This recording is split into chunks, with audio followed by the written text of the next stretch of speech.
नमस्कार, मी पंजाब डक। आज आहे 23 जुलै 2025 आणि मी माझ्या शेतामध्ये हे 45 दिवसाचा कापूस आहे आणि या ठिकाणून माझ्या महाराष्ट्रातल्या शेतकऱ्याला अंदाज देणार आहे।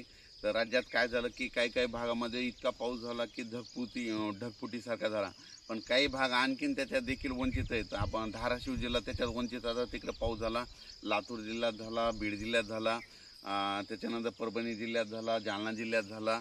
पण आता याच्यामधून काही आणखी वंचित भाग राहिलेला आहे। तर उत्तर महाराष्ट्रामध्ये काय झालं, पारोळा धुळे त्या साईडकडे पाऊस नाही, तर त्या शेतकऱ्याला सांगू इच्छितो की आणखीन म्हणजे 27 जुलैपर्यंत तुमच्या इकडं म्हणजे आणखी 5-6 दिवस पाऊस आहे तिकडे पडून जाणार आहे, म्हणून ही तुमच्यासाठी आनंदाची बातमी।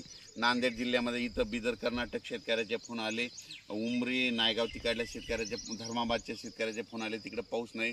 तिकडे देखील ह्यामध्ये 4 दिवसात आणखीन पाऊस पडून जाईल, म्हणून काही चिंता करायची गरज नाही। राज्यात म्हणजे आज 23 पासून 23, 24, 25, 26, 27, 28 जुलैपर्यंत राज्यात आणखीन वेगवेगळ्या भागात दररोज भाग बदलत काही ठिकाणी जोरचा, कुठं रिमझिम, कुठं पेंडॉलचा असा पाऊस पडणार आहे, कुठं उडे नाले वाहणारा पडणार आहे, कुठं शेतात पाणी साचणारा पडणार आहे, म्हणून हा अंदाज लक्षात येतो।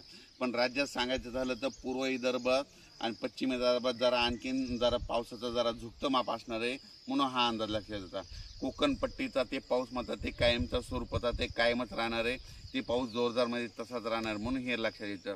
पण राज्यात सांगायचं झालं तर 23, 24, 25, 26, 27 जुलैपर्यंत दररोज म्हणजे पूर्व विदर्भ, पश्चिम विदर्भ, दक्षिण महाराष्ट्र, उत्तर महाराष्ट्र, कोकणपट्टी, खानदेश, मराठवाडा सगळ्याच जिल्ह्यामध्ये दररोज वेगवेगळ्या भागात दररोज भाग बदलत पाऊस पडणार आहे, पण जोराचा पडणार आहे, सगळ्या पिकांना जीवदान भेटणारा असा पाऊस पडणार आहे, म्हणून हे अंदाज लक्षात आहे। मी अगोदरच सांगितलं होतं की जूनच्या शेवटच्या आठवड्यात पाऊस येणार आहे, जुलैच्या शेवटच्या आठवड्यात पाऊस येणार आहे, सगळ्या शेतकऱ्याला पिकाला जीवदान ठरणार आहे, म्हणून हा अंदाज सांगितला होता। आणि तुम्ही पाहू शकता हे जुलैच्या शेवटच्या आठवड्यात पाऊस सुरू झालेला आहे। आणखीन आज देखील म्हणजे 23 जुलैपासून आज देखील पावसाची व्याप्ती वाढणार आहे, म्हणजे आज नांदेड भागाकडे देखील पाऊस पडणार आहे, म्हणजे देगलूरकडे देखील पडणार आहे, त्या भागात पाऊस पडला नव्हता त्या भागात पडणार आहे, तेलंगणात पडणार आहे, आंध्रात पडणार आहे, इकडे अक्कोल साईडला कमी पडला होता तिकडे देखील पडून जाणार आहे, आणि जळगाव जामोद इकडे घाटाच्या खाली एक पडला नव्हता तिकडे देखील ह्या 4 दिवसात पाऊस पडणार आहे। म्हणजे ज्या भागात आत्तापर्यंत पाऊस पडलेला नाही त्या भागात ह्या 4 दिवसात पाऊस पडून जाईल आणि शेतकऱ्याला जीवदान ठरणार आहे, म्हणून हे अंदाज लक्षात द्यायचा। अचानक वातावरणात बदल झाला तर लगेच एक मेसेज दिला जाईल। आणि हे जे अंदाज दिलेला आहे हे माझा 3x1चा कापूस आहे। 3x1 मध्ये तुम्हाला सांगतो एकरी 4 बॅग बसविलेल्या आहेत, तर फक्त एकदाच खत दिलेला, परत खत दिलेलं नाही, आणि या ठिकाणी हे शेतकऱ्यासाठी अंदाज देत आहे।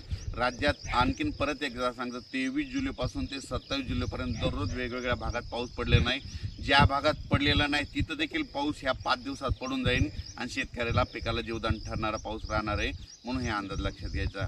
अचानक वातावरणात बदल झाला लगेच एक मेसेज दिला जाईल। धन्यवाद।